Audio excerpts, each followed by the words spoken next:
తర్వాత 77 parliament election వచ్చింది. అంటే ఆ మధ్యలో స్వతంత్ర పార్టీ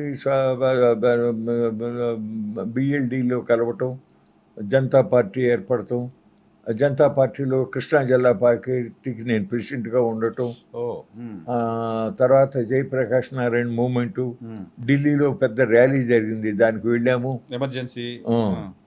అట్లా జరిగిన తర్వాత పార్లమెంట్ ఎలక్షన్ వచ్చినాయి. ఎమర్జెన్సీ ఎత్తేసి సడన్గా ఆవిడ ఎలక్షన్ పెట్టారు కదా. లచ్చన్ గారును తెన్నేటి విశ్వనాథం గారు గుంటూరు నుంచి ఫోన్ చేసి, శోభనాద్రీశ్వరరావు నువ్వు బందర్ పార్లమెంట్ నుంచి పోటీ చేయాలన్నారు. అంటే అసలు ఊహించలేక ఎలక్షన్ గెలుస్తామని. సరే వాళ్ళు అన్నారు, తప్పలా వేసావు. జీప్కి ఒక మైక్ పెట్టుకుని, దానికి ఒక ఫోకస్ లైట్ కూడా పెట్టుకుని ఊరు ఊరు తిరిగా మీటింగ్ అది చెప్పుకుంటే మంచి ఊపి వచ్చింది.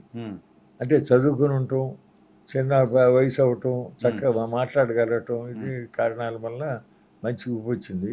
సరే ఎలక్షన్ జరిగింది. కౌంటింగ్ జరిగినప్పుడు 60,000 ఓట్లతో మావెన్ వెంకటరెడ్డి గారు గెలిచారు. ఓకే, ఆయనకు కూడా కనబడి షేక్ హ్యాండ్ ఇచ్చేసి వచ్చేసాం. తర్వాత 78 ఎలక్షన్ వచ్చింది. 78లో మళ్ళీ నన్ను పోటీ చేయమన్నారు అసెంబ్లీకి. అప్పుడు ప్రతిపక్షాలు అందరూ కలిసి సపోర్ట్ చేశారు. చేసి ఒక సిపిఐ కొద్దిగా వ్యతిరేకం చేసింది.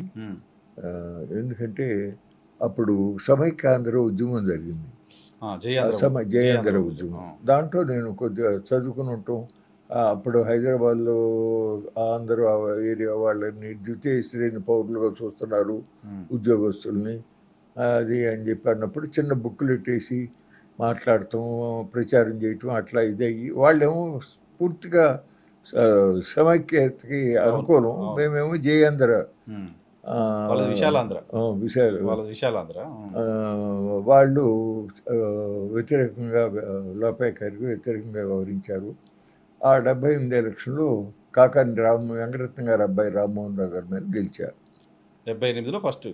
ఓకే, అక్కడి నుంచి ఆ నియోజకవర్గంలో ప్రజల సమస్యలు ప్రతి ఊరు వెళ్ళటం మ్యాక్సిమంగా చేసాములేండి. జనతా పార్టీ నుంచి అప్పుడు జనతా పార్టీ జిల్లా ప్రెసిడెంట్ని, తర్వాత స్ప్లిట్ వచ్చిన తర్వాత లోక్దల్ ప్రెసిడెంట్గా ఉన్నా. లచ్చన్ గారు స్టేట్ ప్రెసిడెంట్, శంకర్ సత్యనారాయణ గారు సెక్రటరీ, నేను కృష్ణా జిల్లాకి. అట్లాగే ఆంధ్రప్రదేశ్ కిసాన్ సమ్మేళనానికి ప్రెసిడెంట్గా ఉన్నా, చరణ్ సింగ్ గారిది. తర్వాత 78లో మీరు గెలిచారు. గెలిచి నేను మాకు జిల్లాలో రెవెన్యూ కలెక్టర్ గారు కానీ, ఆర్డీఓ కానీ, డిఆర్ఓ కానీ, అట్లాగే పోలీసు ఎస్పీ కానీ పూర్తిగా అనుకూలంగా ఉండేవారు. అంటే ఇతను నిస్వార్థంగా పనిచేసే మనిషి, ఏదైనా ఒక సమస్య గురించి చెప్పాడంటే అది అందులో అతని స్వార్థమే ఉండదు అనే యాంగిల్లో వాళ్ళు తెలుసు కాబట్టి మ్యాక్సిమం కోఆపరేషన్ ఇచ్చారు. అట్లా అసలు మాతో ఉండేవాళ్ళు మేము అపోజిషన్లో ఉన్నామని ఫీల్ అయ్యేవాళ్ళు కాదు. శోభనాద్రీశ్వరరావు గారు చెప్పామంటే పని అయిపోతుంది అనే ధైర్యంలో ఉండేవాళ్ళు. ఆఫీసర్ల దగ్గర పనులు చేసేవాళ్ళు, మా పార్టీకే చాలా చేయగలిగాం, చాలా పనులు అవన్నీ కూడా పుస్తకాలు వేసి. సో 78లో మీతో పాటు రాజశేఖర రెడ్డి గారు first time MLA, Chandrababu Naidu గారు, రాజశేఖర రెడ్డి గారు, మన వెంకయ్య నాయుడు గారు, ముద్రగడ పద్మనాభం, జైపాల్ రెడ్డి అప్పటికే సీనియర్లండి. అట్లా అందరితో అసెంబ్లీలో ఎలా ఉండేది? అసెంబ్లీలో నేను, మా లచ్చన్ గారు, సుందరయ్య గారు కూడా ఉన్నాడు అప్పుడు. యనమాల్ బెంచీలో ఓంకారు, నేను ఉండేవాళ్ళం. ఇట్లా వాళ్ళు మంచి చక్కగా మాట్లాడేవారు. అసలు లచ్చన్ గారు, సుందరయ్య గారు మాట్లాడుతున్నారంటే కంపల్సరీ సీఎం కూడా హౌస్లో ఉండి వినేవాడు. అది సో వెళ్తే ఎలా ఉండేది అసెంబ్లీలో మీకు? కాంటెంపరీ బాబు గారు, వైఎస్ గారు, ఆయన కాంగ్రెస్, మేము కదా. వాళ్ళిద్దరు కాంగ్రెసే. అవును. అప్పుడు బీజేపీ కూడా ఉందేమో, జనసంఘ్ ఉందేమో కదా. జనసంఘ్ ఉండేది. జనసంఘ్ నుంచి వెంకయ్యనాయుడు గారు.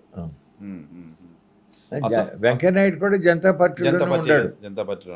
ఆ తర్వాత జనతా పార్టీలో స్ప్లిట్ వచ్చిన తర్వాత మేమేమో లోక్దళ్లో ఉండం, అతను ముద్రగడ పద్మనాభం వాళ్ళు జనతా పార్టీలో ఆగారు. అది లోక్దళ్ళు జనతా పార్టీ. ఓకే. ఓకే. ఎలా ఉంది సార్ అప్పుడు ఫస్ట్ అసెంబ్లీ ఎక్స్‌పీరియన్స్? నో, నేను అంటే ఎక్కువగా వ్యవసాయంలో షుగర్ కేను, వరి, హ్మ్. కాటను ఇట్లా ఈ ఎక్కువ వ్యవసాయ సమస్యల మీద మాట్లాడుతూ ఉండేవాడిని. ఇరిగేషను, వ్యవసాయం. హ్మ్. ఇక మా లచ్చన్న గారు వాళ్ళు ఉన్నారంటే బ్యాక్వర్డ్ క్లాసెస్, స్టేట్ పొలిటికల్ సమస్యలు హ్మ్. వాటి మీద దంచుకో మాట్లాడుతూ ఉండేవారు. హ్మ్. హ్మ్.